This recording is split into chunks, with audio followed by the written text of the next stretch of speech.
4a² plus 4 plus 1/a²। পূর্ণ বর্গাকারে প্রকাশ করতে হবে এবং মান নির্ণয় করতে হবে। আগে পূর্ণ বর্গাকারে প্রকাশ, তারপর মান নির্ণয়। যখন a এর মানটা হচ্ছে -1/2।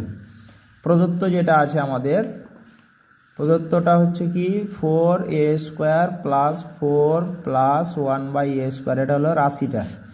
এখন এইটাকে পূর্ণ বর্গাকারে প্রকাশ করার জন্য আমাদের একটাই অভেদ, সেটা হলো a² plus b² plus 2ab।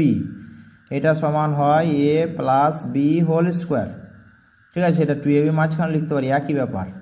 আচ্ছা, এইটা কি লিখতে পারি আমরা, 4a² 2a whole square plus, এখানে স্কোয়ার কোনটা আছে, এটা আর এটা আছে না।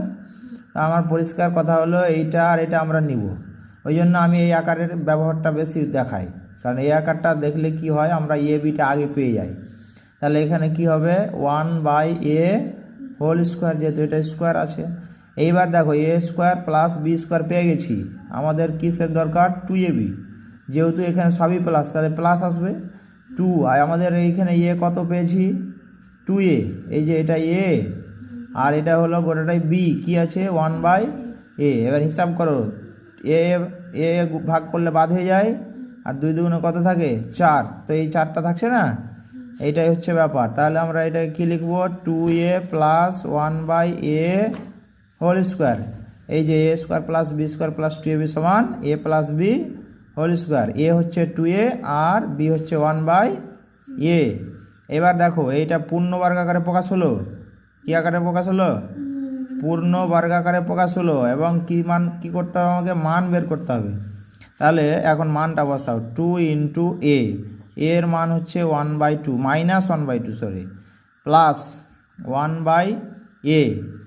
আমরা সরাসরি লিখতে পারতাম, তো এ যদি এটা হয় তাহলে 1/এটা আর অন্য হবে। তো আমরা এখানে লিখে দিই, এর মানটা হচ্ছে -1/2। এই গোটাটার কি আছে, স্কোয়ার আছে। আচ্ছা, 2 ভাগ করলে 1 হয়ে যায়। তাহলে এখানে কি থাকলো, -1 প্লাস 1, এখানে -1 প্লাস, আর এখানে আছে কি বলো, মাইনাস। প্লাস আর মাইনাস মিলে কি হয়ে যাবে, মাইনাস। আর এইটা 1/2টা উপরে গিয়ে কি হবে, 2 হয়ে যাবে, তাই তো। এইটা হয়ে গেল স্কোয়ার। আচ্ছা, -1 - 2 কত হয়, -3। -3 স্কোয়ার করলে কি হয়ে যায়, প্লাস। প্লাস মাইনাস স্কোয়ার করলেও প্লাস চলে আসে। এটা হচ্ছে আনসার।